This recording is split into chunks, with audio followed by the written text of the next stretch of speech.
Boa noite a todos, sejam muito bem-vindos a mais uma Terça Literária, seu encontro semanal com os escritores entrevistados pela União Brasileira de Escritores, a UBE.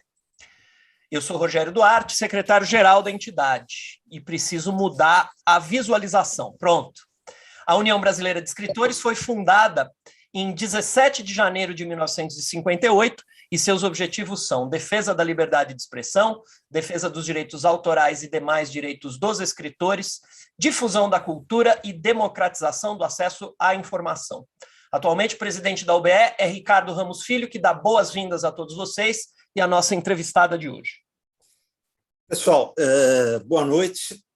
É um prazer estar aqui com vocês em mais uma Terça Literária, um programa da UBE que eu faço sempre com muita alegria, principalmente quando a gente traz gente do porte da Lê Mota, que é uma escritora que eu gosto muito, com um texto muito forte,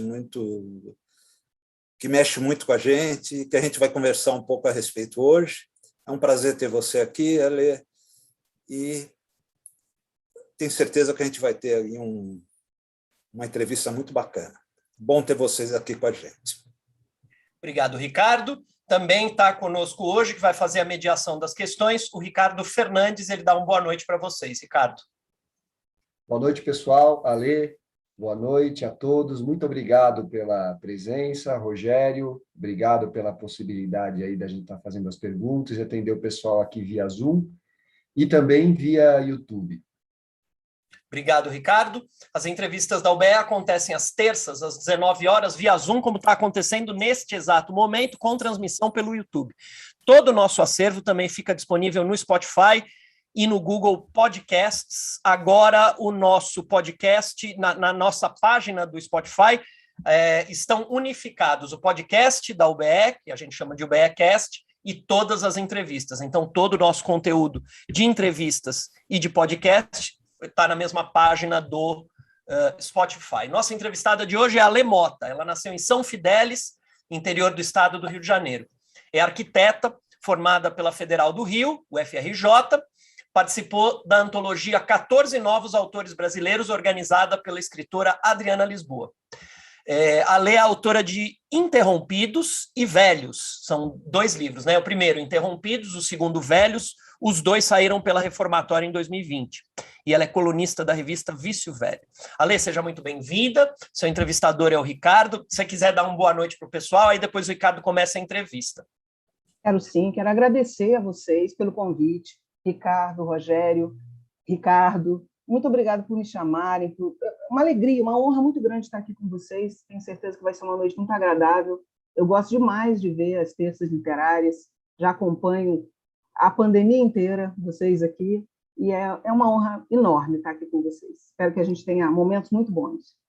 Obrigado, Alê. Eu vou aproveitar aqui para dizer o seguinte, o Ricardo vai fazer perguntas por cerca de 45, 50 minutos, depois a gente abre para perguntas, quem vai fazer a mediação das perguntas do público é o Ricardo Fernandes. Eu já vou me meter aqui. Alê, você é daquelas escritoras que trazem gente, porque o YouTube já está cheio de gente, está o Marcos Kirst, a Cássia Janeiro, Kátia Borges, legal, Maria Valéria Rezende, nossa querida, já foi entrevistada aqui, Leonardo Valente, o Leonardo ele deu uma parecida aqui na sala do Zoom, depois saiu, Lia Camargo,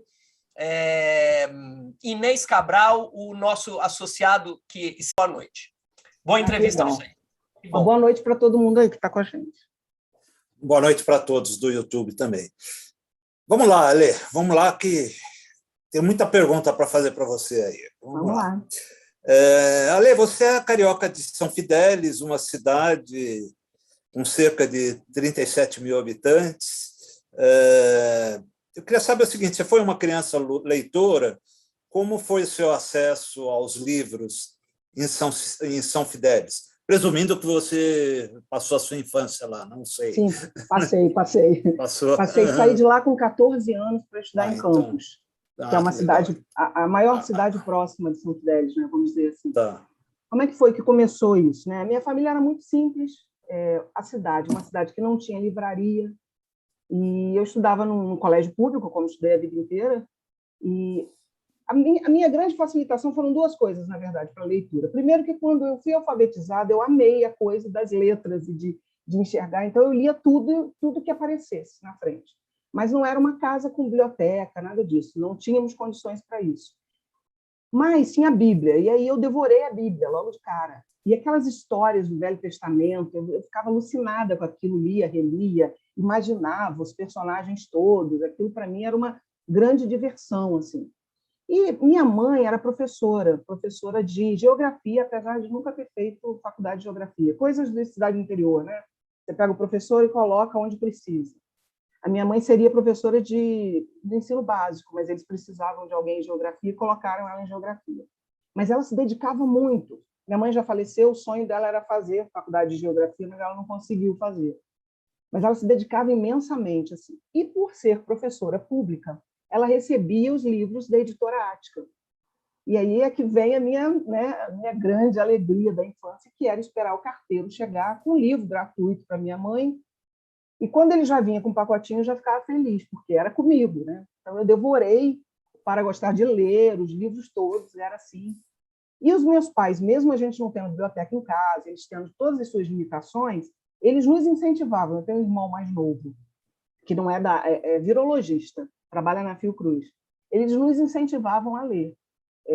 E foi assim que começou, né? Posso dizer que começou com Para Gostar de Ler e com a Bíblia. Olha, que legal, que legal. E eu acho muito bacana essa coisa de usar a Bíblia como pegar o que há de literário na Bíblia, as histórias da Bíblia, muito legal, né? Muito bacana, eu curto também. São Fidélis é uma cidade banhada pelo Paraíba do Sul, pelo Rio Paraíba do Sul, né? E também já passei por umas enchentes lá. Eu posso imaginar, é um rio, dá para chamar de rio, é um rio caudaloso. Né? Também é conhecida por cidade poema, graças ao número de poetas existentes no local e suas belezas naturais. Isso eu pesquisei e achei. A poesia não te pegou? Não. Se tem um gênero que eu sei, que eu gosto muito de ler, mas que eu não escrevo, e nunca quis escrever, eu sempre quis contar histórias. Né? Quando eu era criança, eu aprendi a ler, eu começava a escrever histórias. Aí eu olhava o que estava acontecendo em volta de mim, e se eu gostasse de você, você era um personagem muito bom na minha história. Se eu não fosse muito com a sua cara, você era mal na minha história. Era bem assim que eu lidava com as pessoas, escrevendo historinhas sempre. Mas nunca, apesar de nascer na cidade poema, né? Nunca, poema, eu acho que poesia não. Eu gosto muito de ler, tá? Mas eu não tenho essa capacidade. Tem gente que acha que o poeta já nasce poeta, né? Acho que a gente não nasceu poeta. Eu acho que sim. Mas gosto muito de ler poesia, tá? Legal. E a arquitetura foi incidental? Pois é, como é que foi? Quando eu me lembro perfeitamente, eu tinha 9 anos de idade, eu decidi que eu ia ser escritora. Foi uma decisão, assim. Eu comecei a perguntar para as pessoas como é que eu fazia para ser escritora. Só que ninguém sabia me responder. Ninguém me dava uma resposta, ninguém me dava uma direção. É como se eu quisesse correr uma corrida e não soubesse onde é a linha de... Sabe? Como partida nem de chegada. De partida, nada. Ninguém me explicava. Todo mundo falava, ai, que legal, escreve mesmo. Mas ninguém me explicava. E aí um dia eu vi uma planta, um projeto, e achei aquilo interessante também. Então eu pensei, eu preciso sair daqui, estudar fora, isso é minha mentezinha de criança. Quero estudar, né? Eu quero escrever meus livros, mas está muito difícil isso de ser escritora, ninguém me explica, eu não conhecia nenhum escritor, né? Então eu vou tentar essa coisa de arquitetura. Acho que estava um pouquinho no sangue também, porque meu avô era mestre de obras. Eu morava numa casa... Você tinha alguma coisa assim com desenho? Você desenhava bem? Eu gostava de escrever minhas histórias e ilustrar minhas histórias. Né? Do mesmo modo, se eu gostasse da pessoa, ela era colorida na história. Se eu não gostasse, eu usava só o lápis, preto e branco. Fazia uma distinção aí.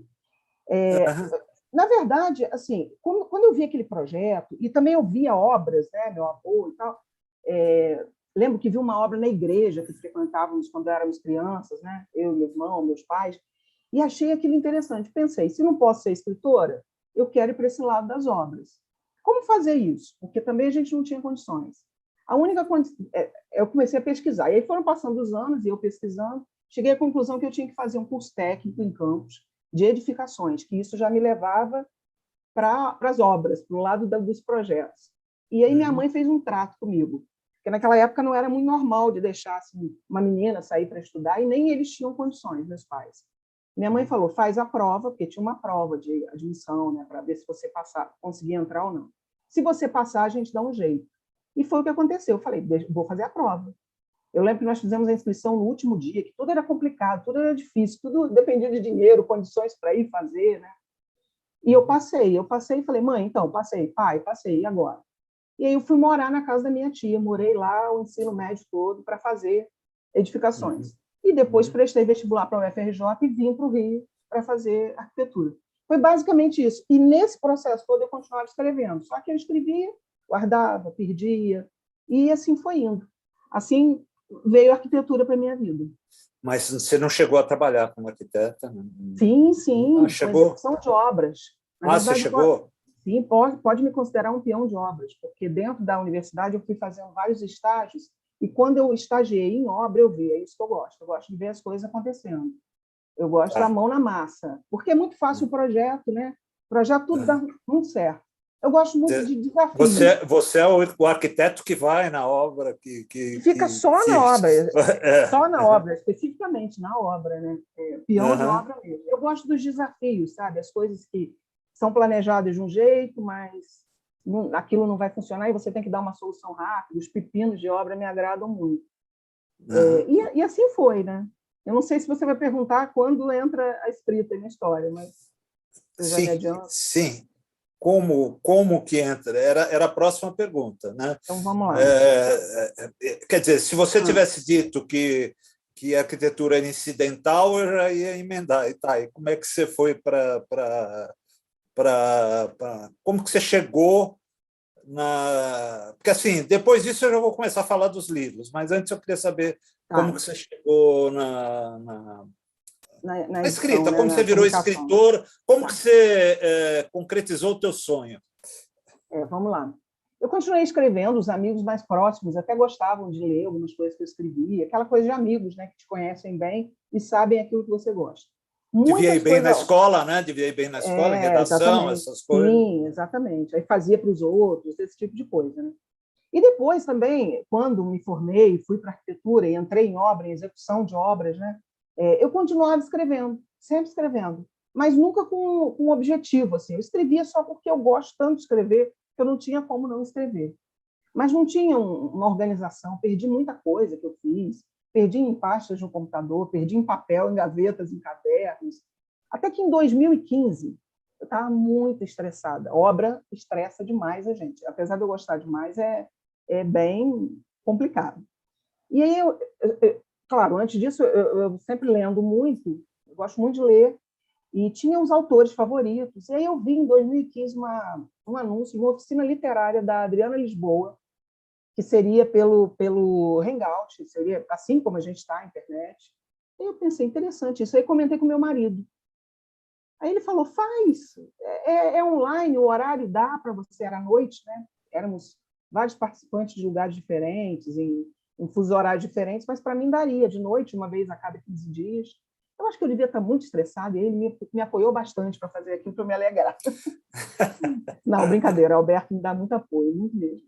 E daí eu comecei a fazer, caí numa turma incrível. Carlos Eduardo Pereira, Juliana Leite, olha a turma que eu caí assim. Olha que legal. Da oficina, foi muito legal. Me lembro o primeiro dia de oficina, com a Adriana falando, e todo mundo dizia outras oficinas que já tinha feito, e eu pensando, o que eu estou fazendo aqui? Mas ok, vamos ver, né? E a Adriana, ela tem uma generosidade, é incrível, a Adriana, ela analisa cada um mesmo. Então, ela dava os temas semanais e foram nascendo meus textos curtos. Não era uma coisa forçada, né? Quem era de poesia para poesia, quem era de romance para romance, e os meus textos curtos foram nascendo. É assim que começou. Assim que foi o início, né? Maravilha. Bom, em 2017, né, você publicou o Interrompidos, né, pela Reformatório, do Nocelli, que está aqui, né? E, particularmente, eu acho a ideia do livro genial, né? Contos curtos, histórias interrompidas num determinado ponto, né? o que muitas vezes obriga o leitor a ir além um pouco por conta própria, né? Imaginar um final para aquilo, né? O que até certo ponto desafia a gente, né? Desafia quem está lendo, né? Foi essa a intenção, Ale? Como nasceu o livro? Tá, aí eu vou voltar só um pouquinho mais. Em 2015 eu fiz a oficina com a Adriana, né? Nunca tinha feito uma oficina literária. E o Interrompidos, dos 41 textos dele, 11 nasceram nessa oficina. A oficina terminou e eu... Com a Adriana Lisboa. Com a Adriana Lisboa, exatamente, com a Adriana. A oficina terminou, eu fiquei um pouco órfã, assim, né? Estava tão bom aquilo, daquele encontro com todo mundo, né? Querendo escrever. E o que aconteceu? A Adriana, ela não mora no Brasil, mora fora, mas sempre que vem ao Brasil, agora com a pandemia está mais complicado, né? Essa turma, a gente se encontra, né? E ela encontrou comigo um tempo depois e quis ver os textos que eu tinha.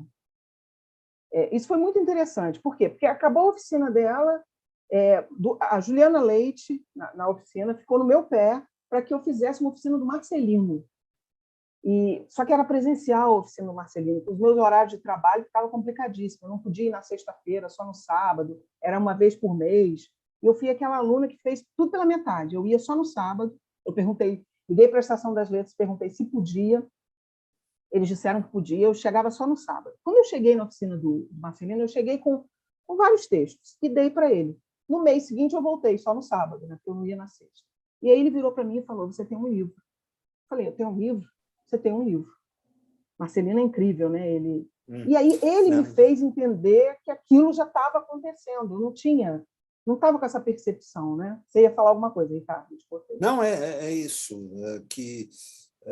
Não, que você falou do Marcelino, eu ia confirmar, ia falar, não, a sensibilidade do Marcelino realmente é tremenda, né? É muito grande. Né? É muito grande. E daí ele virou para mim e falou: agora você, mês que vem, me traz o título. E naquele mês eu fiquei assim, enlouquecida para encontrar um título para aqueles textos, já que ele dizia que eu tinha um livro. Eu gosto muito de tirar foto com o celular. E aí eu resolvi pegar algumas fotos que tinham a ver com o tema e tirar mais algumas. E foram as fotos que eu incluí no livro, né? Aquelas fotos me deram a ambiência do livro e aquelas fotos me fizeram chegar ao título, Interrompidos. Interessante, né? Isso tudo foi o Marcelino que conseguiu me fazer pensar e chegar. Sim, aí acabou também a oficina do Marcelino e a Adriana veio ao Brasil e falou, a gente se encontrou no almoço, a turma que estava fazendo a oficina, né? E ela falou: Ale, você continua escrevendo, né? Você fez já uma oficina com o Marcelino, né? Como é que estão os seus textos? Eu quero ver. Aí eu passei para ela. E a Adriana, com a generosidade dela, ela pegou meus textos e enviou para o Carrascosa, que eu também lia muito, mas não conhecia. E um dia eu recebi um e-mail do Carrascosa. Eu achei que era gozação, achei que era alguém da oficina brincando comigo. É outro cara muito generoso também. Muito generoso. Eu fiquei assim com o e-mail do Carrascosa na época, né? Hoje a gente troca e-mails sempre, ficamos muito amigos, ele é muito querido. Ele me mandou um e-mail para dizer que tinha lido meus textos, que tinha gostado muito, e se eu deixaria que ele conseguisse uma editora para mim. Ler aquele e-mail para mim era surreal, porque eu falei: como assim? Claro que eu deixo tudo que você quiser, Carrascosa. E aí ele entrou em contato com o Marcelo Nocelli, meu editor querido, e o Marcelo também leu e também me mandou um e-mail. Foram e-mails assim, muito festejados, tanto do Carrascosa quanto do Marcelo. O teu primeiro livro, né? Quando ele isso é muito legal. Mas a pergunta que eu fiz... eu não respondi, né? Falei para caramba. Não, você falou boa parte do que eu queria saber. Mas a minha pergunta é assim, esse lance que existem nos contos do Interrompidos, de você, num determinado momento, encerrar e a gente, até certo ponto, poder ser instigado a seguir em frente com um desfecho nosso, isso foi proposital? Você pensou em fazer isso? Ou isso também, quando você viu, os contos tinham saído assim? Não, foi proposital. Eu queria uma participação de quem está lendo. Eu queria que o leitor tivesse ali E a ideia eu envolvido. acho genial, a ideia eu acho muito legal, muito É como legal. se fosse um dever de casa, Ricardo. Eu gosto muito É. quando vem alguém e me fala dos textos e como ele pensou que aquilo continuaria, por que aquilo aconteceu. Eu fico extremamente feliz quando eu consigo isso. Fazer o Aham, leitor participar também. Isso foi intencional, aham, sim. Você se tá. sentiu assim quando leu? Sim, sim. Ah, então estou feliz. Então, e é por isso que eu quis. Na hora eu fiquei um pouco intrigado. Assim, eu falei, puxa, isso está acontecendo com uma certa frequência enquanto eu estou lendo. Será Foi intencional. que é intencional? Porque se for intencional, eu acho que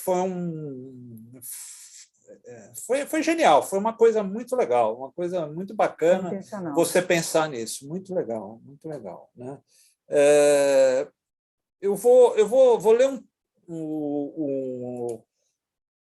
eu vou ler o Conto Copacabana, por exemplo, tá? do livro. Né? Três homens tentaram assaltar uma padaria em Copacabana. Um policial, a paisana, reagiu. Começou o tiroteio. 2 corpos na calçada, o policial e o padeiro. O policial morreu na hora. O padeiro, estirado no chão, gritou por ajuda, revirou os olhos e se debateu por 4 minutos. Ninguém o socorreu. O vídeo no YouTube viralizou antes mesmo do enterro. A violência, né, o trágico, a ironia também, né, elas estão frequentemente presentes no Interrompidos. Né? A vida é assim. Você vê um pouco a vida assim. A arte imita a vida, vamos dizer, aí nesse caso, quer dizer, a vida é violenta, é trágica. Se a gente olhar para a vida com um certo olhar, a gente vai ver muita ironia na vida. É assim? Eu acho isso tudo. Eu acho que tem muito senso de humor aqui. Eu costumo brincar que Deus tem senso de humor, então as coisas ficam mais agitadas. Eu acho que é um pouco disso tudo, sim.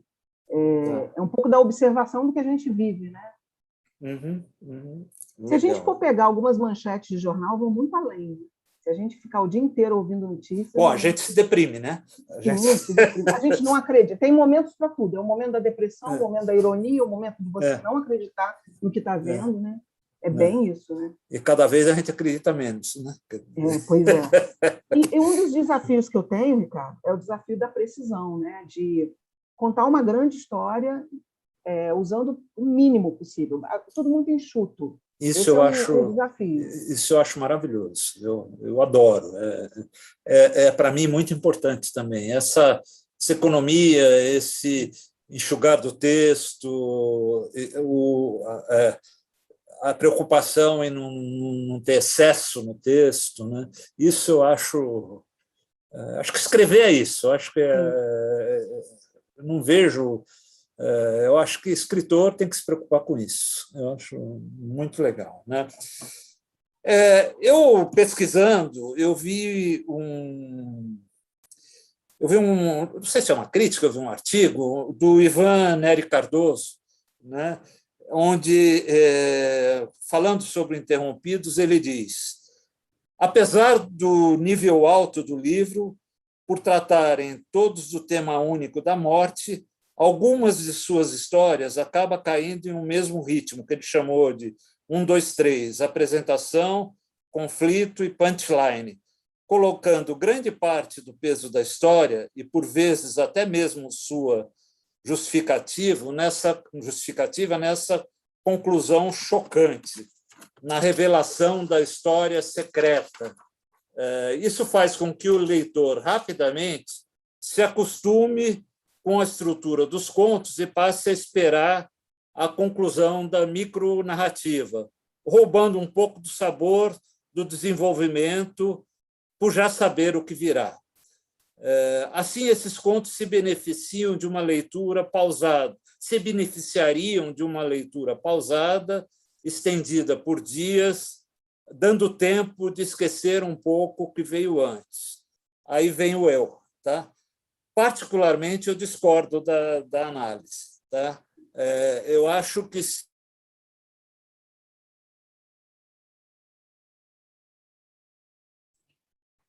que o Ricardo congelou, né? Uhum. Vamos aguardar um instantinho. Hoje as conexões brasileiras estão... Ale, tem muita gente te elogiando aqui no YouTube, viu? Ih, é mesmo, né? Tá cheio aqui. Olha, estamos com 20 pessoas assistindo. E, olha, o Mário Sérgio Badio fala que o timing dos seus textos, de textos interrompidos e velhos, é perfeito, nada sobra, nada está demais. O Leonardo Valente fala que você é uma arquiteta das palavras. Aqui Queridos, olha, os dois a são muito queridos. Elisa, a Cíntia está aqui também. Muita gente, viu? Que legal. Eu não sei... Beijo para todo mundo. Você caiu, Ale, Ricardo. eu não sei, eu congelei, eu não sei até onde você viu eu falando. Você falou que você particularmente discordava do que ele tinha colocado. Particularmente, eu discordo. Eu acho que seus livros se beneficiam de uma vontade da gente ler acelerada, a gente quer ler rápido, quase em um fôlego só. Os contos instigam, a estrutura que você constrói pede por isso. O que você acha? O que você sentiu quando leu isso? O que você acha? Eu acho assim, eu acho que a minha percepção como escritora é que depois que a gente coloca um livro no mundo, o livro não é só nosso. Então, cada um vai recebê-lo do seu jeito. Então, não dá para eu ditar uma norma de como tem que ler, se direto, se não, se vai achar que o exercício que eu fiz ali na escrita foi ou não interessante, isso cabe muito a quem está lendo, né? Eu me preocupo muito, por exemplo, Ricardo, com a ordem dos contos, tanto no Interrompidos quanto no Velhos. Isso é uma coisa que normalmente eu recorto os textos, coloco em mesa e faço todo um esquema para chegar à ordem, porque a preocupação do encaminhamento da leitura, para quem pega o livro, isso é muito importante para mim. Mas, de todo modo, eu não sei se a pessoa vai ler direto, se a pessoa vai ler cada dia um conto, ou de vez em quando. Isso eu acho que é com cada um mesmo. O ideal é que tenham várias leituras. Né? Exato. É isso que a gente quer. Né? Inclusive isso, talvez isso tenha sido o que me fez gostar tanto de fazer uma oficina literária.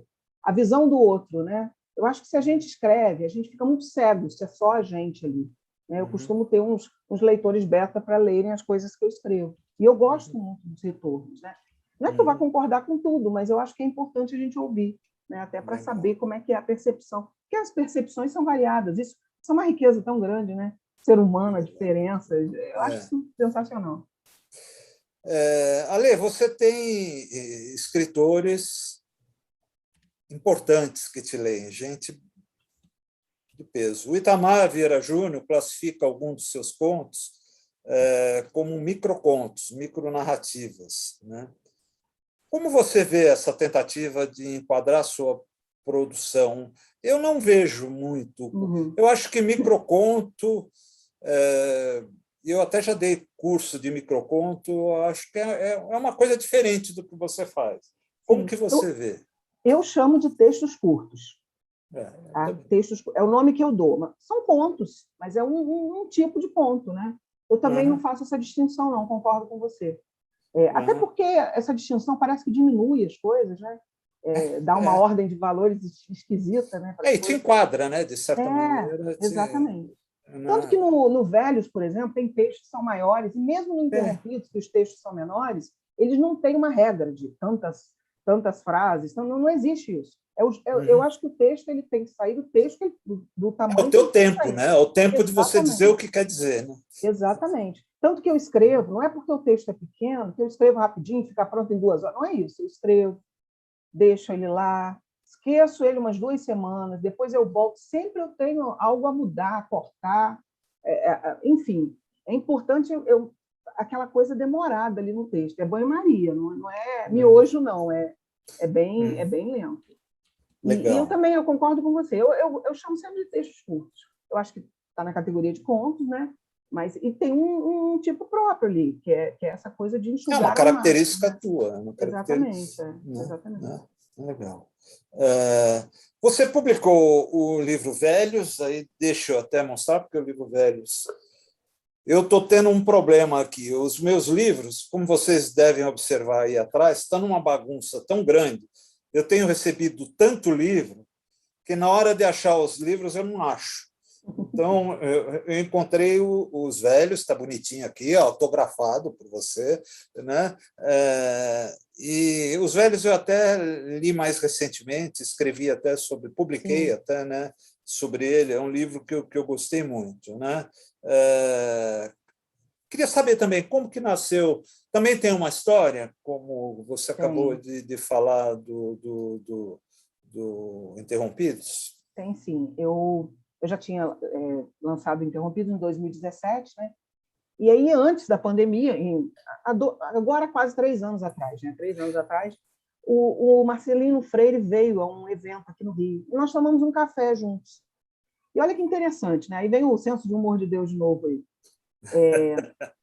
Eu conversava com o Marcelino sobre um conjunto de textos, um outro livro que ainda não nasceu. O nosso papo era o outro projeto, não era o Velhos, era o outro projeto. E a gente conversando, e de repente Marcelino vira para mim com aquele jeito dele incrível e fala: Alê, um dia você tem que escrever sobre a velhice. Eu falei: sobre a velhice? Por quê? Ele falou: porque eu acho que vai ser muito interessante o seu jeito de escrever falar sobre a velhice. Os personagens que você faz, que são velhos, eles não falam de uma vida que viveram, das grandes vitórias, mas eles falam do que está acontecendo ali, naquela vida de velho, né? Desculpem até quem não gosta do termo velho, mas a gente não fala eu estou ficando idoso, a gente fala eu estou ficando velho, né? Então eu gosto do termo velhos. E o Marcelino falou isso comigo, eu fiquei com aquilo na cabeça, porque eu acho que uma futucada do Marcelino a gente não pode ignorar, né? Cheguei em casa e abri uma pasta velhos, mas só. Continuei no meu outro projeto, que ainda não nasceu. Já está prontinho, mas não nasceu ainda. Sendo que passou assim um tempão, um ano, não sei quanto tempo, e quando eu ia terminar o outro projeto, eu resolvi abrir a pasta velhos. Eu estava conversando com o Marcelo, com o meu editor querido que está aqui na sala, sobre um novo livro, e daí eu entrei naquela pasta velhos. Quando eu entrei, a quantidade de textos que eu tinha ali era imensa. Eu pensei, nossa, isso aqui está muito além do que eu pensava. De repente, eu tenho outro livro aí.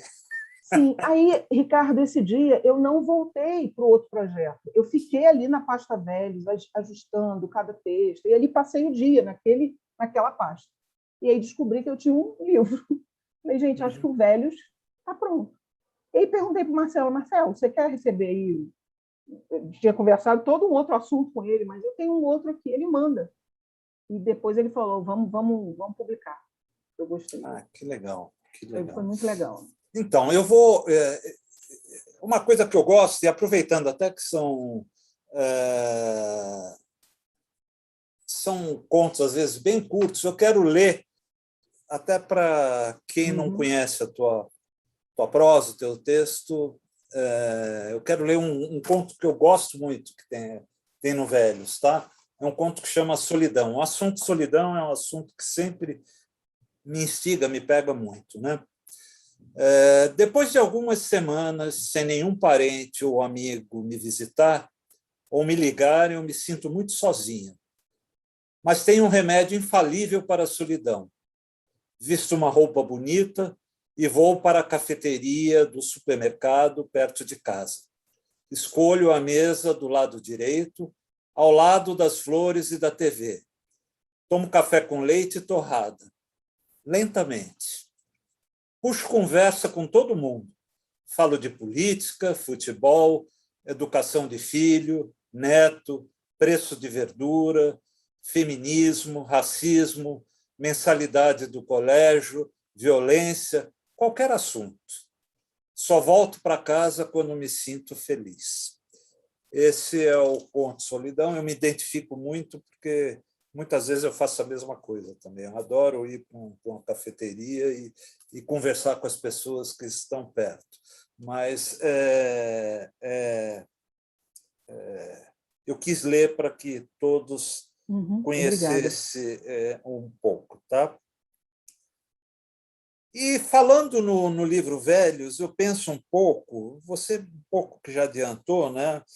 Mas nessa relação com a passagem do tempo, né? Com a velhice, que para você vai acontecer num futuro bem remoto, né?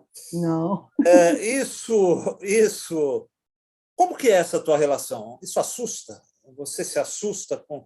Porque eu sinto que você fala da velhice de uma maneira muito natural, né? Como que é essa relação? Eu acho que é tranquilo. Eu não sei se vou chegar a uma idade muito longeva, né? Não sei como é que vai ser. Não está nas minhas mãos isso, não está nas mãos de nenhum de nós, né? Mas eu acho que a vida é para ser vivida em todas as suas etapas e da melhor maneira que a gente puder, com a maior intensidade que a gente puder. Então, eu celebro a velhice, as crianças, os adolescentes, os jovens, os adultos, os velhos, e me irrita muito. A gente viu isso claramente no início dessa pandemia, um descaso com as pessoas de mais idade, sendo que hoje, em qualquer lugar que a gente esteja, a gente vê muitas pessoas mais velhas. Muitas vezes elas são quem sustenta a família, elas estão em atividade intensa. Então, é absurdo isso, esse descaso, isso tudo, porque não faz o menor sentido. Isso precisa mudar. Eu acho que isso me irrita profundamente. E eu tenho uma tranquilidade muito grande. Eu penso assim, Ricardo, ou a gente fica velho, ou a gente morre. Melhor a gente ficar velho. A alternativa é muito ruim. Para mim, a não melhor ficar velho. A não ficar velho. E eu gosto muito de observar, sabe? Quando a pessoa já está com mais idade, se a pessoa é do tipo que reclama. Eu tenho um pai eu tenho 80 anos. Meu pai, a frase que ele mais gosta de falar, tem até uma brincadeira de amigos, tá bom demais. Você pergunta para ele como é que estão as coisas, ele fala, tá bom demais.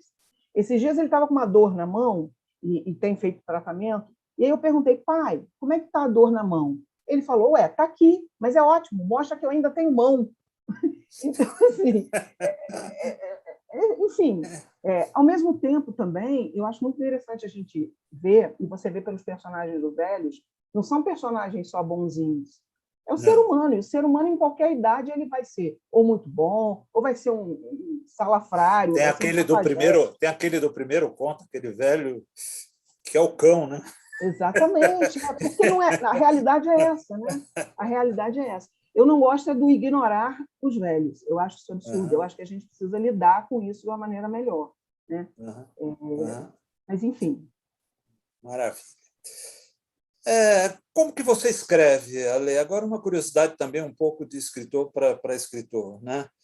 Você costuma fazer anotações? Você tem um momento do dia mais fácil? Qual que é a sua rotina como escritora? Tá, vamos lá. Eu gosto muito de acordar muito cedo. Eu aprendi isso porque nasci numa cidade pequena, com as correrias da vida, e adoro acordar cedo. E é bom que aqui em casa sou eu, assim, meu marido e meu filho também. Somos todos muito de acordar cedo para o dia render. Então, de manhã é muito bom para escrever. Mas não tem muito isso. Tem muito de qualquer horário que dá uma vontade ou uma folga ou uma possibilidade de estar escrevendo. Eu escrevo normalmente no computador, ou no celular, ou no iPad. Caderninhos Você eu tenho. Você consegue escrever no celular? Que legal. Consigo. E gosto muito. Meu bloco de notas está sempre cheio de coisas, e eu mando e-mails para mim o dia inteiro.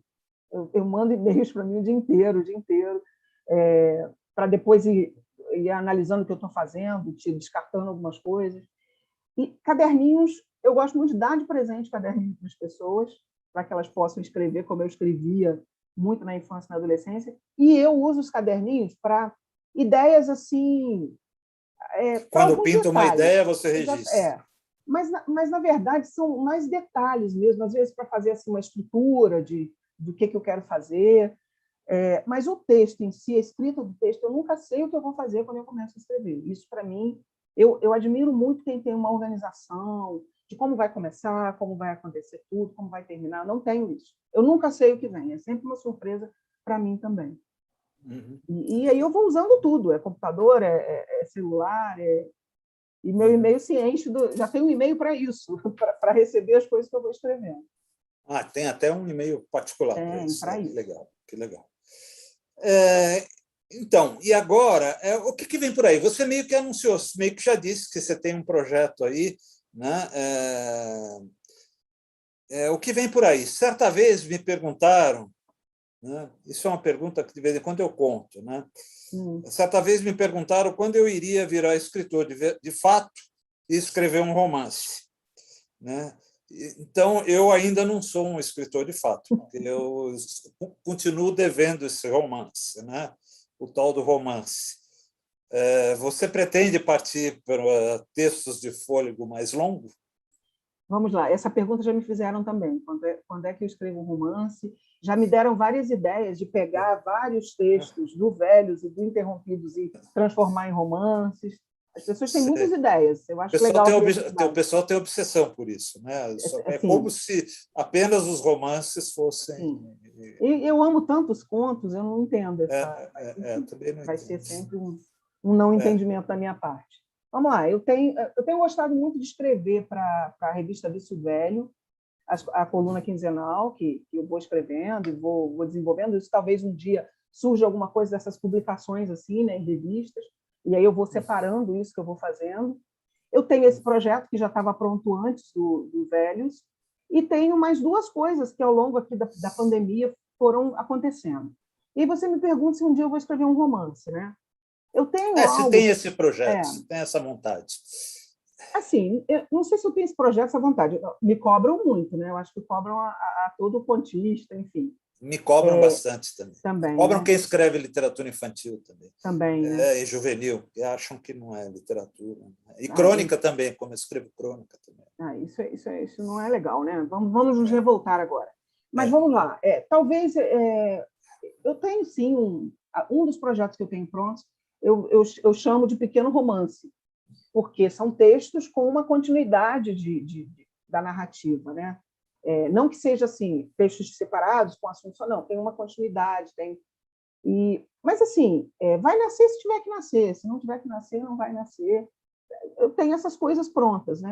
Eu acho que eu nunca se não tiver que nascer, vão cobrar a vida inteira. Vão cobrar a vida inteira, exatamente. Eu acho que já tem muita coisa editada que não tem muita valia, né? Eu acredito mesmo assim que eu sou muito grata à Adriana, ao Carrascosa, ao Marcelino, ao Marcelo, porque eu acho que se não tivesse esse grupo tão generoso me dando esse apoio aos colegas de oficina, eu não acreditaria que os meus textos eram bons para serem editados. Então, serei sempre grata a eles, né?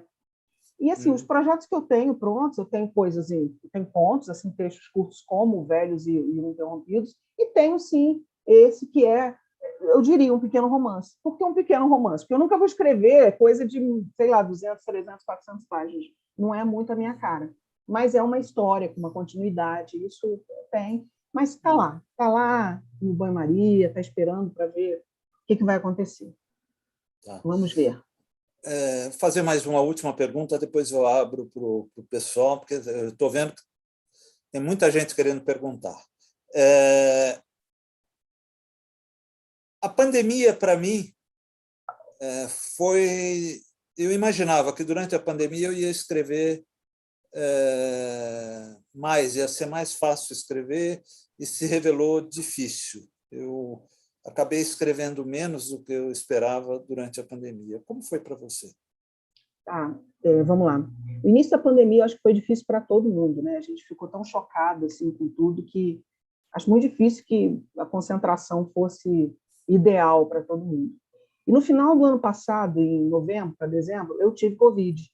Eu sou asmática, né? Desde criança. Eu uso 3 bombinhas. Você se recuperou bem? Sim, sim. Eu uso 3 bombinhas por dia, então, assim, estava me resguardando muito, mas eu tinha levado um tombo e machuquei aqui a cervical, e aí eu precisava fazer fisioterapia. Então, eu ia 2 vezes por semana à fisioterapia, tomando todos os cuidados. Máscara, tudo, mas a gente está sujeito aos outros, né, que não tomam muito cuidado, é complicado. Né? E daí, no final de novembro, eu fui internada, eu estava, até o 5º dia de Covid, eu estava muito bem, no 6º dia, minha saturação foi para 80 e meu marido correu comigo para o hospital e fiquei no oxigênio, fiquei com 70% do pulmão tomado, o que mostra que não tem essa coisa de só quem tem 70 anos, 80, 90, não é assim, né? Foi bem complicado, sim. Marcelo sabe, acompanhou bem também. Depois eu fiquei 3 ou 4 meses fazendo fisioterapia respiratória. E depois, tudo ótimo, né? Graças a Deus. Mas, assim, um tempo Não muito ficou difícil, nenhuma né? sequela, nada. Não ficou nenhuma sequela. Nesse período estava complicado, eu estava com limitações assim, de respiração e tal, mas foi até limpar, vamos dizer assim, o pulmão todo, né? Que demorou, ainda saí do hospital ainda com o que eles chamam de, achei muito interessante, porque remeteu a obra para mim, eles chamam de vidro fosco. Então, é interessante, né? Porque eu trabalho com vidro fosco na obra, eu fiquei com o que eles chamavam de vidro fosco no pulmão, mas resolveu tudo. Foi difícil, sim, mas é interessante que, assim que eu tive forças de novo, parece que eu me empolguei mais para escrever, sabe? E, não sei, a gente recupera as forças, a gente fica muito mal, né? Dá uma vontade de Recupera... viver, né? Exatamente, Você nasce de exatamente. novo, né? Dá uma vontade de ficar velho, né? Então, É assim, isso aí. mas eu acho que tem sido um momento muito difícil para todo mundo, não dá para cobrar, né? Tem que ter uma... Acho muito difícil que alguém tenha mantido totalmente. Mas nesse momento eu tenho bastante coisa pronta, só não assim, já está com coisas em via de publicação. Não, ainda estão aqui, eu ajusto daqui, ajusto dali, mas muita coisa foi surgindo, esse ano principalmente. Maravilha. Ale, adorei conversar com você. Também. Acho Você é uma que foi... simpatia, Ricardo. Obrigado, obrigado. Simpatia. Foi muito gostoso Você bater um nem papo. precisa escrever um romance para ficar simpático, viu? É. Mas eu estou escrevendo. Está difícil, viu? Mas eu estou escrevendo. Ai, ai. É isso aí, Rogério. O Rogério não, cadê o Fernandes? Xará, é contigo a bola. Obrigado, Ale. Obrigada a Oi, você, Ale. Ricardo. Olha, estava ouvindo aqui sua entrevista, viu? Eu me identifiquei logo de começo. Meu avô também era mestre de obra e eu acompanhei. Minha infância toda foi acompanhando obra, falando com o pessoal que trabalhava, vendo tijolo, muito bacana, viu? Eu gosto muito de obra. Eu não fui para essa área, mas é uma área muito bacana. Meus primos foram todos aí, né? E escuta, o pessoal do YouTube aqui tá rolando uma discussão, todo mundo te elogiando, sua capacidade de escrever contos As curtos pessoas aqui. são generosas e queridas. A Não, literatura tem o me Mário trouxe muitos Sérgio, amigos tem queridos. uma pergunta aqui, ó. A Sim, Sandra está elogiando, a Cíntia Kriemer, que já foi nossa uma entrevistada querida. também, Sandra Godinho, enfim, o Leonardo Valente. Eu não sei se eu... Peraí, deixa eu ver se eu estou esquecendo mais alguém aqui, se eu não li. A Adriane Garcia também faz Uma elogios a querida. você. E o Mário Sérgio, ele tinha feito uma pergunta que o Ricardo já fez sobre romance, sobre narrativas mais longas, mas ele faz uma outra colocação aqui, ele pede para você falar sobre suas referências, contistas, romantistas, cronistas, etc. E ele pergunta aqui se você escreveu também sobre a Covid, se o tema te seduz. Olha, acho que porque eu já ouvi tanta coisa da Covid, meu irmão trabalha na Fiocruz como virologista, né? Então, assim, tá uma saturação, assim, né? Eu já vivi a situação. Escrevi, sim, até por mapas do confinamento, que pediram um texto que tinha a ver com a Covid. Escrevi um ou outro texto, mas não, assim, não sei se vou pegar algo que seja isso central, entendeu? Isso pode vir, acho que é inevitável, né? Ali paralelo, mas não assim como um tema que eu queira desenvolver demais da conta, não. Pelo menos agora não vejo. E suas referências? Sim, sim, minhas referências. São tantas, né? É tanta gente boa. A gente vai ficar velho, vai morrer e não vai ler tanta coisa boa que tem, né? É verdade. É muita coisa boa, é incrível. Eu tive várias fases, eu leio de tudo, eu gosto de variar muito assim. Eu vou para poesia e venho para romance, vou para conto. Acho muito importante variar as leituras. Tem muita gente que eu poderia falar, mas eu prefiro falar mais dos contemporâneos. Vamos lá. Eu gosto muito do Gonçalo Tavares, gosto demais do Gonçalo Tavares, acho ele incrível. Aqui no Brasil, todos esses que você citou, que estão aí no YouTube me assistindo, uma honra para mim, eu gosto demais. Nossa, como eu gosto, são escritores incríveis, assim, que têm feito muita coisa interessante. Muita coisa interessante. Vocês já tiveram aqui com a Cíntia, que é incrível. A Adriane é fantástica. E a Adriane são os poemas, que eu não sei escrever, mas gosto muito de ler, né? Nossa, o Itamar, que vocês citaram, né? Que o Itamar é fantástico. O que ele tem feito com o Torturado, o que tem alcançado, isso vai ser maravilhoso para todos, sabe? Eu acho que a gente tem que ficar muito feliz mesmo. E o Itamar é uma pessoa muito querida como pessoa e como escritor, né? Então, É verdade, nossa, ele deu uma entrevista aqui para a gente, uma ele é muito pessoa querido. assim, um doce de pessoa, né? Muito educado e também fala firme, né? Sim, sim, fala o que tem que ser falado, né? Isso é importante demais. Então, Exato. assim, os três que eu citei, que eu considero demais, assim, Marcelino é sensacional, Carrascosa é sensacional. Nossa, olha a produção do Carrascosa, a quantidade de livros incríveis que ele tem. A Adriana é fantástica, e agora tem os livros, né? Os poemas estão a todo vapor com a Adriana. Então, assim, toda essa turma que está aí, o Leonardo, o Mário, nossa, a Sandra Godinho, Maria Valéria Rezende, os livros dessa Inclusive, queridona. ela acabou de fazer um comentário aqui. É? Deixa eu ver que eu estava fazendo a pergunta para você. Ela falou que Tá adora legal. seus textos. Eu adoro você, Maria Valéria, muito mesmo. Que ela, inclusive, se você quiser transformar os velhos em romance, eu ajudo a fazer o crochê. Olha que bacana. Ah, que legal, olha que legal. O meu marido não é da nossa área, né? Meu marido é engenheiro, trabalha com alimentos. Meu marido foi comigo na Ler, no Rio, antes da pandemia, né? Antes desse fim do mundo que a gente está vivendo aí. No dia que a Maria Valéria ia falar, ele foi. E ele não queria ir, não. Ai, essas coisas de escritor vai demorar, vai, depois eu passo lá no final. Eu falei, não, hoje você vai gostar muito. E quando nós chegamos, a Maria Valéria ela estava querendo escapar da moça da programação, que queria levá-la para uma sala longe para tomar café. Ela agarrou no meu braço e falou assim, Alemota, me leva para tomar café aqui perto. E tinha assim, a cafeteria logo na entrada. E a moça da organização ficou louca, porque queria levá-la para uma sala especial, né? E eu não tinha um centavo. Eu virei para o meu marido e falei, eu tenho que pagar o café aqui para ela. Então, Maria Valéria, se está aí ouvindo, uma das alegrias do Alberto é falar que pagou um café para você, hein? Uma das alegrias do meu marido. Ele fala assim de vez em quando, ai, aquela escritora incrível, aquela freira, eu paguei um café para ela.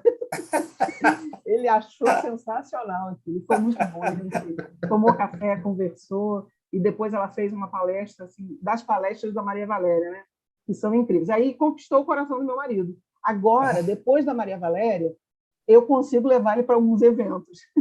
Olha que bacana. Daqui a pouco ele vai estar escrevendo também, né? Vai ser uma família. Não chega tanto, não chega tanto, mas o meu maior apoio é ele e meu filho. Meu filho, apesar de de ser da área de exatas, gostar dos números, ele gosta muito de ler, né? E eles me apoiam imensamente, assim, não tenho o que falar, me apoiam muito. Ai, que legal. Olha, o Fernando Dezena está aqui querendo fazer uma pergunta. Boa noite. Eu ia perguntar Boa noite, eu ia perguntar a respeito do romance. Você já percebeu que é um trauma aqui nessa sala, né? Tô vendo. Quem não escreveu ainda vai ter que dar um jeito de escrever. Então vamos fazer uma análise em grupo aqui agora, para aproveitar. Cada um escreve um capítulo e a gente assina tudo junto esse livro aí, pronto. Fica livres aí. Deixa eu te perguntar uma coisa, já que o Ricardo tomou minha pergunta. Não é a primeira vez, né, Dezena? Não é a primeira, não. Tá acontecendo Não é a alguma primeira, coisa. Dezena. E ele tomou pergunta de várias pessoas aqui que escreveram no YouTube. É verdade. Deixa eu te perguntar, textos curtos em prosa me agrada profundamente. Porque é uma leitura rápida, esse mundo que a gente vive, essa correria para lá e para cá, né? Para a gente fazer uma leitura rápida em qualquer lugar que a gente seja é muito bacana. E eu gostaria de saber como é que você lida com as redes sociais, YouTube, Instagram, porque eu vejo alguns poetas publicando, principalmente no Instagram ou no Facebook, e eu estou vendo agora também alguns escritores em prosa publicando no Instagram. A Ana Luz Escorel, que também nós entrevistamos aqui, eu sigo ela no Instagram e ela publica alguns textos curtos em prosa. Você é bastante ativa, aí deu para perceber. Você trabalha bem as redes sociais, não trabalha? Como é que você vê isso? Eu acho que poderia trabalhar melhor, mas a vida é tão cansativa se ficar só nas redes sociais, né? E ela é tão curta, então eu gosto de aproveitar o ao vivo também. Apesar da gente não estar podendo aproveitar muito ao vivo, com muitas pessoas, mas nesse momento com a família, por exemplo. Então, às vezes, eu acho que a gente tem que ter um limite da coisa da rede social para poder aproveitar do olho a olho, ali, do cara a cara, né? E nessa pandemia, por exemplo, ganhei uma sobrinha, coisa linda. Um neném na família, que é a alegria maior. Você larga tudo, né, para ficar ali brincando. Me siga lá, Fernando, que você vai ver que, como eu estou como colunista lá na revista Vício Velho, que é editada pela Carolina Rupert, que ela é muito legal, de 15 em 15 dias tem meu texto lá. Então, é um texto que sai na revista, né, no site da revista, e sai também no Instagram. E muita gente vai pelo Instagram e tem tido um retorno muito legal, porque as pessoas leem, comentam e vêm falar comigo. É muito legal. Eu faço esse uso, né? Mais do Instagram. O Facebook não tanto, assim, mais para avisar uma coisa ou outra.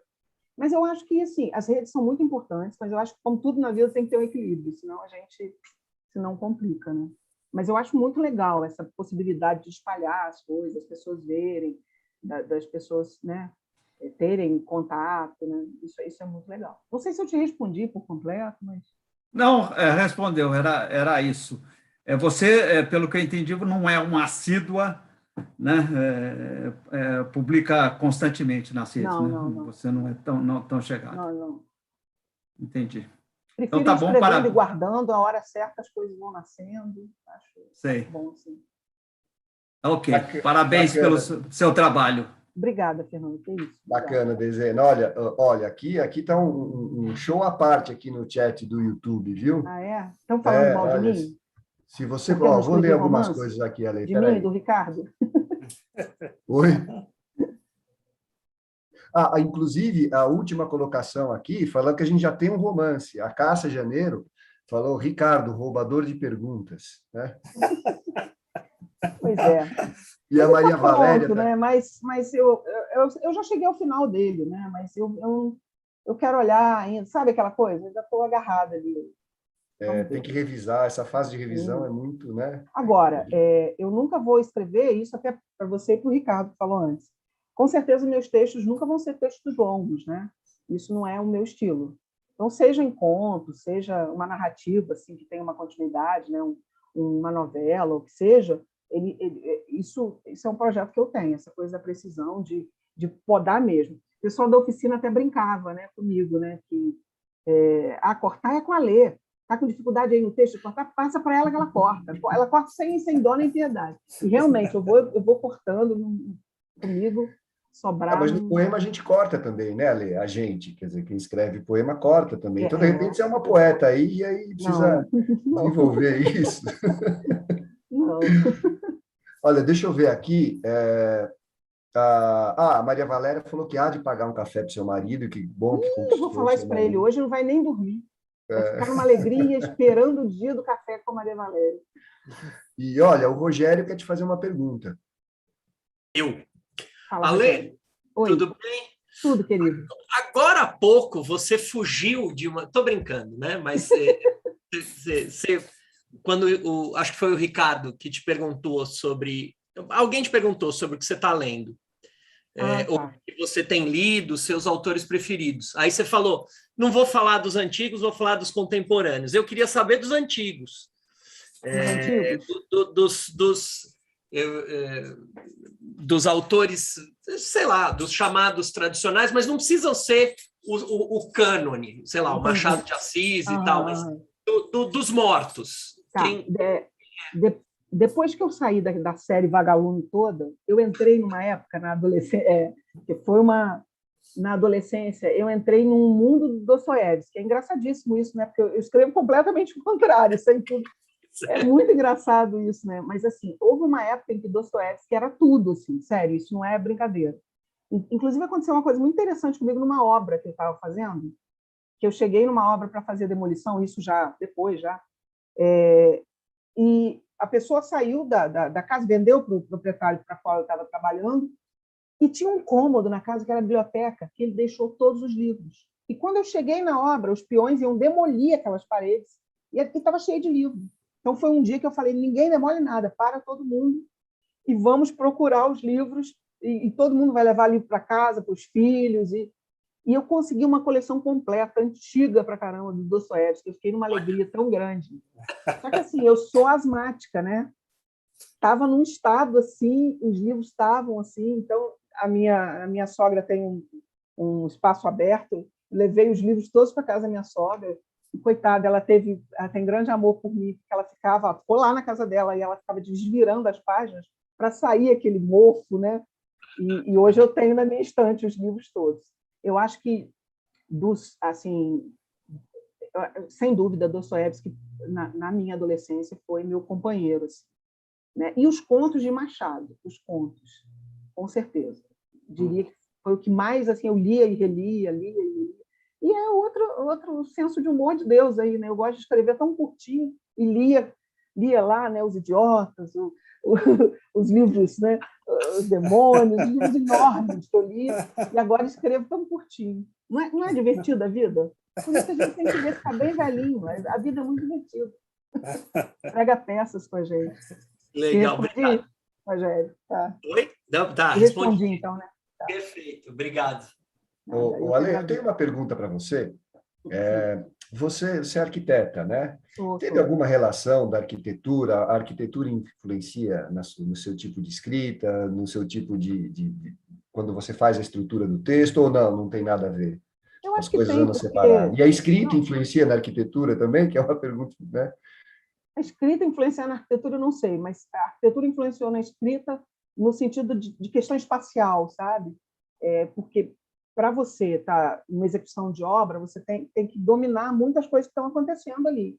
Talvez por isso eu gosto de fazer essas brincadeiras, esses exercícios, porque isso veio da arquitetura, com certeza. Você lidar com o layout do espaço, as modificações, os ajustes, os cortes, né? Para você ter tudo muito bem feito, você tem que cortar, você tem que ajustar, e isso eu gosto muito, né? Para ficar mesmo ali o valor de cada palavra. Não tem nenhuma palavra ali sobrando que ela não devia estar, todas terem um valor muito necessárias no texto. Eu acho que isso tem a ver com a arquitetura. Talvez eu esteja completamente equivocada, mas eu acho que sim, acho que isso ajuda. E mesmo quando você resolve criar alguma coisa, né, não sei se acontece isso, de repente você tem uma ideia nova, você consegue, se o texto está bem estruturado, encaixar aquilo em algum lugar, né? Sim, saber lidar com isso, né? Com esses ajustes. Né? Eu acho que a arquitetura me ajuda nisso. Já que ninguém me explicou o que eu fazia para ser escritora, foi depois ninguém me explicou, as pessoas eram mais comigo de casa. Eram mais comigo. Eu perguntava, eu era uma criança bem perguntadeira. Olha, desculpa, Alê, você estava terminando sua frase. Não. Olha, o Antônio Carlos quer te fazer uma pergunta aqui. Sim. Boa noite, é um prazer. Desculpe, eu cheguei atrasado, mas estou adorando. Eu quero fazer um comentário e também uma pergunta, né? Eu cheguei justamente naquela hora que você estava dizendo que as pessoas são muito diferentes. Mas a gente não pode esquecer que não são só as pessoas que são diferentes, que cada leitura é uma leitura e que a palavra é polivalente sempre, né? Então a palavra não está dizendo só uma coisa. Mesmo para mim, textos que são relidos, a cada releitura é uma outra leitura, né? Então tem essa polivalência da leitura. Agora, eu acho, viu, Ricardo Ramos, que as pessoas que subestimam o escritor infantil, ou contista, ou sei lá, não entendem nada de literatura, né? E eu acho que não tem por que dar bola para quem fica cobrando que a gente escreva romance, entendeu? A página em branco é o grande espaço de liberdade. Ninguém é obrigado a ser romancista, assim como você e eu não somos obrigados a ser poetas, porque não somos, né? Então, a gente escreve o que pode e, sobretudo, o que quer e o que dê prazer, né? E as cobranças a gente manda para aquele lugar, porque nós vivemos numa sociedade essencialmente autoritária que só sabe cobrar, né? Você tem alguma coisa a falar sobre isso? Aí eu quero saber quantos filhos você tem. Oi? Quantos filhos você tem? Eu tenho um filho só, um filho. Tenho um filho. Mas você quer comentar alguma coisa sobre isso? Eu concordo com tudo que você falou, é isso mesmo. Se a gente fosse ser curto e grosso, como minha avó era, ela falaria assim: eu devo satisfações a quem paga as minhas contas. E é bem isso, né? Eu acho que é exatamente isso, né? Acho que a gente tem que... Vamos apelidar o Antônio Carlos de Boca do Inferno. Não. Entre nós, hein? Eu estou falando isso. Gregório de Matos, é o nosso Gregório de Matos. Eu estou falando isso do alto dos meus quase 80 anos. Mas não parece, viu, Antônio Carlos? Não parece, mas eu sinto. Beijão para vocês. Obrigado. Obrigada. Olha, Ale, o Marcelo quer fazer uma pergunta, depois tem uma colocação aqui da Sandra, via YouTube. A Inês está falando nessa capacidade de síntese, né, de escrever e editar. Inês, querida. A Marília Arnotti fala que é um prazer ouvir você. O Marcos Kirst também fala que escreve bem, fala bastante, é muito simpática, viu? Meu Deus, olha. Obrigada, gente. Tanta gente querida e legal aí. Eu que agradeço. Ô Marcelo, você quer abrir para fazer sua pergunta? Oi. Fala, Marcelo, querido. Bom, na verdade, eu não vou fazer uma pergunta. Eu queria só fazer um comentário, ou dois. Eu vi a Adriane, o Leonardo e a Cíntia falando dos textos curtos, o quanto é difícil, né? E aí eu me lembro que, recente, eu li um calhamaço, que eram as cartas de Fernando Pessoa, as trocas de carta entre Fernando Pessoa e Ofélia, e ela sempre escrevia cartas para ele de 3, 4 páginas, e ele respondia em meia página, sendo muito sucinto. E no livro tem uma das cartas dele que tem mais de 2 páginas, e ele começa a carta dizendo assim: eu queria escrever uma carta menor, mas não tinha tempo. Eu acho isso maravilhoso. Quanto trabalho, quanto tempo vai demandar você cortar o texto e deixar ele só com aquilo que interessa. É maravilhoso. Muito maravilhoso. Aí eu queria aproveitar também para dizer que assim, os contos da Lê, eles têm sido, eu tenho visto, que eles são excelentes na formação de leitores, Ricardo. Eles pescam aquelas pessoas que não têm o hábito de ler. É o livro, quando eu estou trabalhando formação de leitores jovens que não têm o hábito da leitura, é um livro que pesca essas pessoas, porque, a princípio, é curto, é simples, mas aí você tem o suspense, você tem um senso de humor excelente em muitos contos, e isso acaba pegando essas pessoas. Então, é um excelente livro, ambos, né? Os livros de textos curtos, para a formação de leitores. Eu tenho sentido isso. No mais, eu só queria dizer que a Lê, além de tudo, como a maioria dos autores que eu tenho o prazer e a honra de editar, é uma grande amiga, minha otimista predileta. A gente tem um grupo da editora e, às vezes, eu noticio coisas boas, ela sempre está vibrando junto comigo, e quando eu coloco lá coisas que não deram muito certo, ela é a primeira a me ligar, a me mandar mensagem, com um otimismo que é invejável, querida. É isso. E grandes livros. Romance, se vier, vem, se não, segue. Né? O escritor não está no gênero, está nos livros que faz, e a gente sabe o quanto esses livros têm agradado aqueles que lê e o quanto eles têm ajudado nisso que eu disse da formação de leitores. É isso. Beijos. Meu querido, sempre grata ao Marcelo por acreditar no meu trabalho, né? E eu sou otimista mesmo. Eu acho que na vida a gente pode escolher, né? Sempre encarar de uma maneira ou de outra, é melhor ser otimista. A vida já tem tantas dificuldades, não é não? Vamos ser otimistas, né? Senão, como é que fica? Fica todo mundo muito para baixo, mas não dá, não. Então, vamos tentar animar, né? É isso aí. E essa entrevista animou bastante gente. Se a gente vê os comentários no YouTube, a troca parece um bate-papo. E é um bate-papo virtual, mas parece que a gente está fisicamente falando com todo mundo, viu, Ale? Escuta, inclusive você está bem cercada aqui, porque o Leonardo Valente falou que a Lê, para quem não sabe, a Lê é minha vizinha, então a vizinhança é boa escrita aí. Somos vizinhos, é meu vizinho querido. E olha, a Sandra Gordinho está fazendo uma pergunta, ela fala, a gente estava falando de arquitetura, né? Ela diz aqui que o tijolo está para a construção, assim como as palavras para o texto. E aí ela pergunta: na sua construção narrativa, você se expõe ou nela você se recolhe? Nossa, que pergunta difícil, Sandra. Parabéns para a Sandra, né? Ganhou um prêmio agora, recente, de novo, o prêmio Manaus, muito legal. Acho que eu me exponho. Eu acho que escrever é se expor, né? Escrever, quando a gente escreve, a gente não sabe aonde aquilo vai parar, ou como vai ser visto, como vai ser... É o que eu falo, né? O livro não é mais só nosso, né? E seja o texto numa revista, seja num jornal, o que for, eu acho que é exposição. Eu acho que literatura é sempre exposição. E a gente nunca sabe o quanto de exposição, mas eu acho que é sempre exposição. Não sei se vocês concordam comigo, eu penso assim. Eu também concordo. Às vezes você até se recolhe para poder escrever, né? Mas quando Sim, você coloca exato. Exato, tem isso, né? Tem essa questão, né? Às vezes a gente precisa dar um tempinho, né? Mas na hora da escrita mesmo, eu acho que é sempre exposição. Aqui a se Luciane Balbini desnuda. está falando, se desnuda. Isso, exatamente, se desnuda. Não tem como, né? Até porque se a gente ficar muito cheio de dedos, muito cheio de coisinhas, isso eu não vou colocar, isso eu não vou fazer, vai ficar um texto horrível, vai ficar muito falso, né? O leitor não é bobo, o leitor não é idiota, né? A gente precisa entender que o leitor, eu acho que é um trabalho conjunto ali, o que a gente escreveu, o que vai causar no leitor, a gente tem que... Isso não é uma bobagem, né? É muito, muito bacana essa interação. Olha, Ale, a Elisa Helena está falando aqui, concordo plenamente com o Antônio Carlos, se escreve livremente e o impacto e ressoar dessa escrita deve ser livre também. A Lê é feliz por natureza aqui, ó, que é bonito que ela fala aqui. Sou mesmo. Ô, Rogério, você que manda aqui no tempo da entrevista, viu? A Lucilene quer fazer uma pergunta. Desculpa, Lucilene. Desculpa, pode fazer, Lucilene.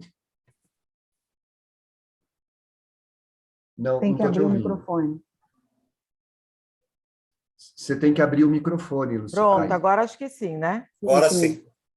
Boa noite, Ale, você é muito simpática. Obrigada, querida. Não, você muito agradável. É muito bom te ouvir. E eu já tenho dificuldade ao contrário. Eu queria saber que você desse assim, um conselho para os escritores que têm dificuldade de cortar. Eu já tenho dificuldade de cortar tudo, assim. Aqui, eu sou dramaturga também, além de... Eu tenho um romance, né? Eu já estou escrevendo outro, escrevo um pouco contos, poesia.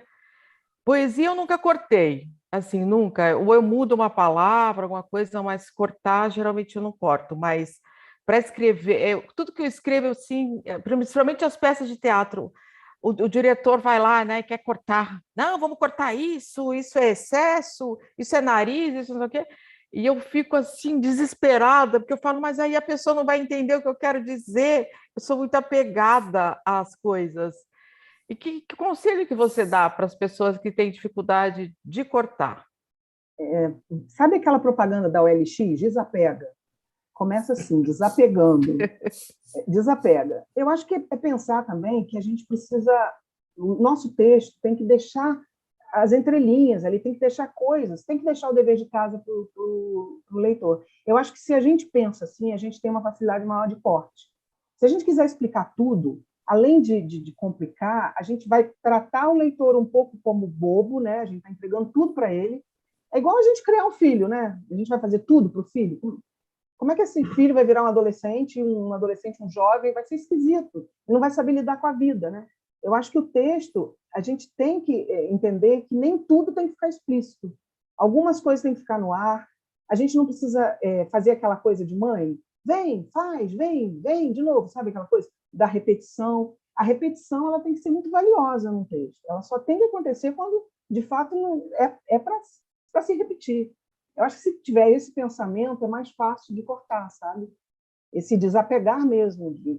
E um trabalho, assim, é meio que um compromisso que a gente cria com quem vai ler, que a gente nem sabe quem vai ser. Quem será esse leitor? A gente não sabe. Mas é alguém que não quer tudo de mão beijada. Ele quer ter um trabalhinho, sabe? Ele pegou ali o livro, ele está ali, que seja na internet, ou seja no e-book, o que for, ele quer poder também usar a criatividade dele, a imaginação dele, ele quer também fabular, não é só a gente, né? Eu acho que é um pouquinho disso, é pensar um pouquinho, inverter um pouco os papéis, aí facilita para cortar. Tá bom, muito obrigada, é verdade mesmo. Eu acho que tem isso de acreditar que o leitor vai viajar naquela história, ou vai interpretar de uma outra forma, é bem legal, muito obrigada. Nada, que isso, obrigada a você pela pergunta, obrigada. Obrigado, Luciene, pela pergunta. Rogério, você quer partir já para o encerramento? Vamos.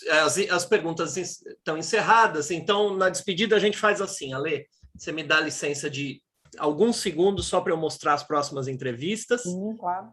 Aí a ordem das despedidas é Ricardo Fernandes, Ricardo Ramos, você e eu fecho, e eu encerro. Pode ser? Sim. Então, vamos lá.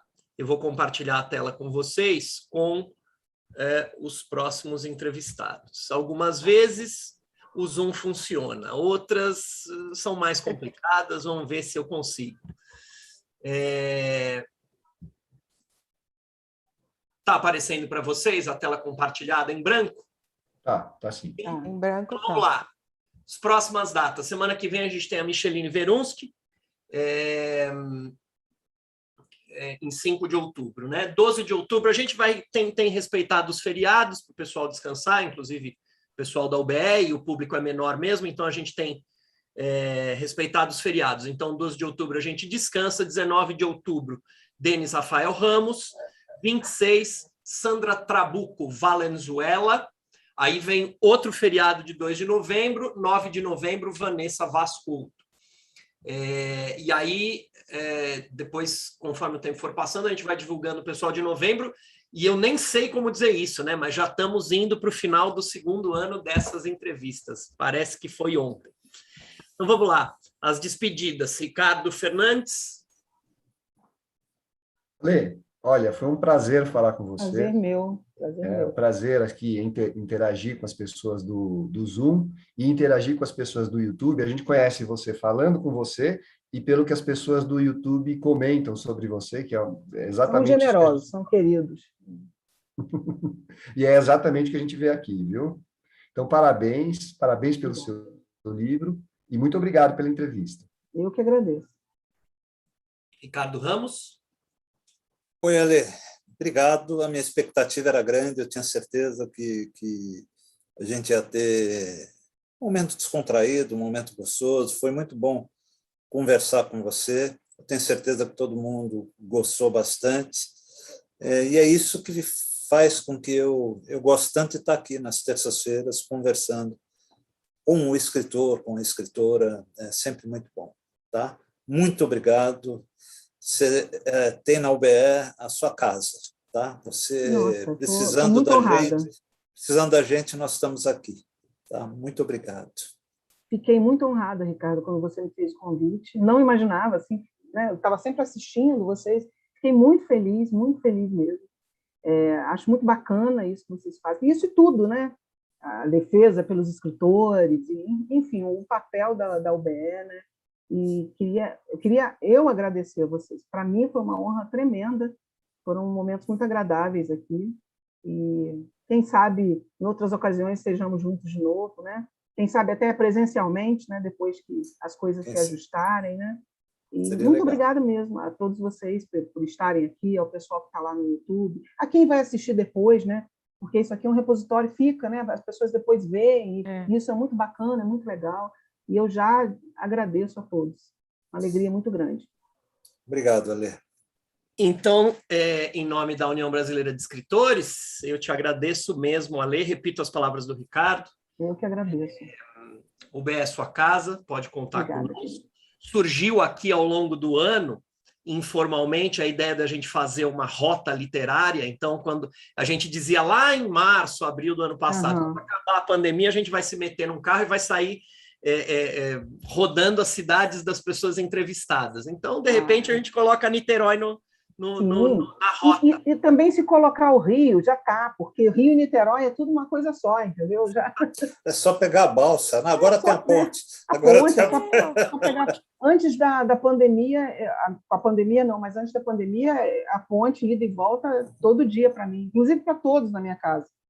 Então, Rio ou Niterói, tranquilo, está marcado.